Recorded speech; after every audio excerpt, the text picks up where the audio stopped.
नमस्कार जय हिंद प्यारे बच्चों, कैसे हो आप सभी लोग। बच्चों आप सभी के लिए आ चुके हैं फिर से एक ऑब्जेक्टिव सीरीज लेकर के। और ये ऑब्जेक्टिव सीरीज जो होने वाले हैं मैट्रिक परीक्षा 2026 के लिए होने वाली है। और इस सीरीज में हम लोग वो क्वेश्चन करेंगे जो एग्जाम में पूछे जा सकते हैं। और काफी ऐसे भी क्वेश्चन हैं जो पिछले कई सालों में पूछा गया है और बार बार ये क्वेश्चन सभी रिपीट होते हैं। और 100% गारंटी है कि परीक्षा में यहीं से क्वेश्चन पूछे जाएगा। ठीक है, तो आइए चलिए सीरीज को हम शुरुआत करते हैं। आज का पहला सवाल जो होने वाला है, क्या है पहला सवाल। निम्नलिखित में कौन सी सबसे छोटी प्राकृत संख्या है। निम्नलिखित में कौन सी सबसे छोटी प्राकृत संख्या। ऑप्शन क्या दिया है। ऑप्शन ए में है 0, बी में है -1, सी में है 1 एंड डी में है 2।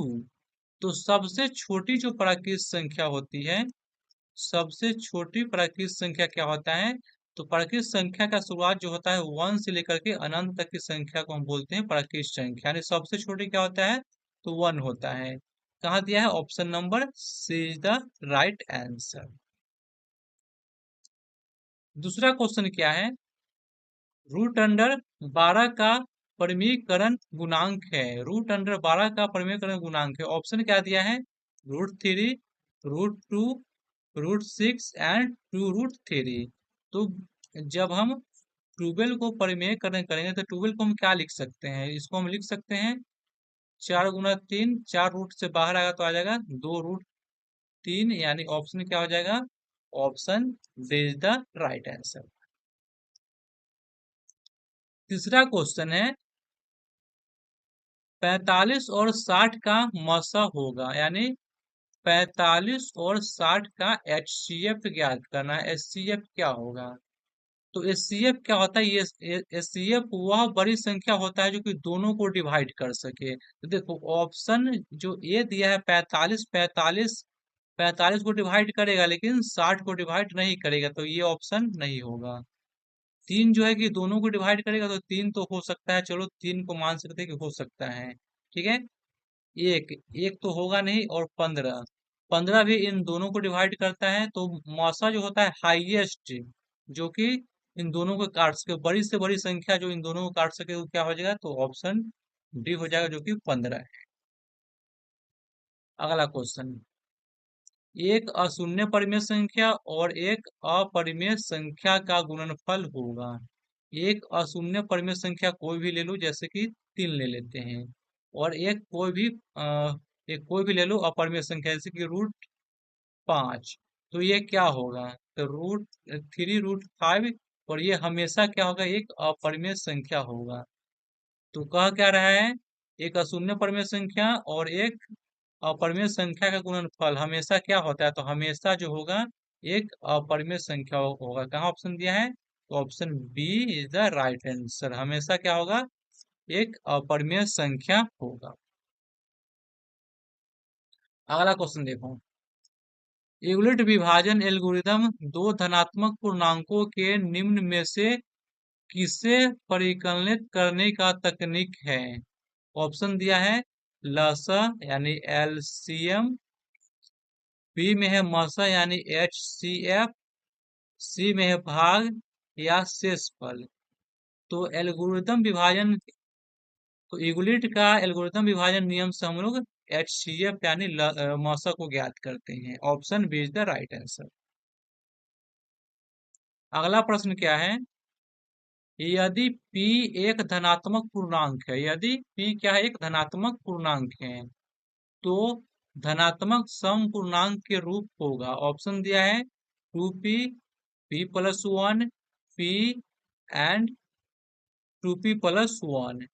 कहा क्या रहा है, p जो है कि एक धनात्मक पूर्णांक है, जो कि कुछ भी हो सकता है, +1, +2, +3 डॉट डॉट अनंत होगा लेकिन पॉजिटिव नंबर होगा। ठीक है, तो इस p का मान हम किस किस ऑप्शन में रखें कि हमेशा एक हमें सम संख्या प्राप्त हो।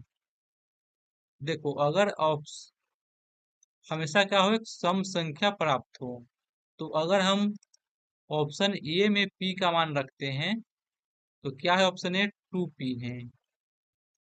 इसमें अगर हम p का मान रखते हैं 1 तो हमें मिलेगा 2। p का मान अगर हम 2 रखते हैं तो हमें मिलेगा 4। p का मान हम रखते हैं 3 तो हमें मिलेगा 6। हम देख पा रहे हैं क्या कि सब के सब क्या सम संख्या आ रहा है। तो ये क्या होगा, option B is the right answer हो जाएगा। ठीक है।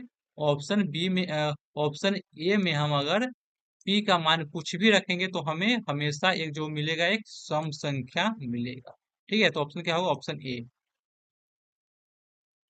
नेक्स्ट क्वेश्चन है, किसी धनात्मक पूर्णांक q के लिए प्रत्येक धनात्मक विषम पूर्णांक का रूप होगा। अब क्या कर रहा है, q क्या है, एक धनात्मक संख्या है जो कि 1 2 3 4 डॉट डॉट कुछ भी हो सकता है, लेकिन धनात्मक पॉजिटिव होना चाहिए।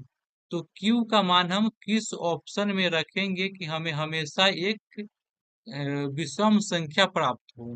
तो अगर हम ऑप्शन ए में रखते हैं 6q में q का मान रखते हैं 1 तो हमें मिलेगा 6, लेकिन जैसे ही इसको हम रखेंगे 2 तो हमको मिलेगा 12। 3 रखते हैं तो हमें मिलेगा 18। तो देख पा रहे हैं कि क्या है, सब के सब सम है। हमें चाहिए क्या, एक विषम पूर्णांक चाहिए, हमेशा हमें विषम मिलना चाहिए। तो अगर हम ऑप्शन बी में रखते हैं तो देखो 6q तो सब में रखते ही हैं, तो हम इतना आया, तो इसी में अगर हम +2 कर दे सब में तो फिर भी हमें जो प्राप्त होगा एक सम संख्या ही प्राप्त हो रहा है। तो ऑप्शन बी भी नहीं होगा। सी को देखो, तो सी क्या था, 6 तो सब में है,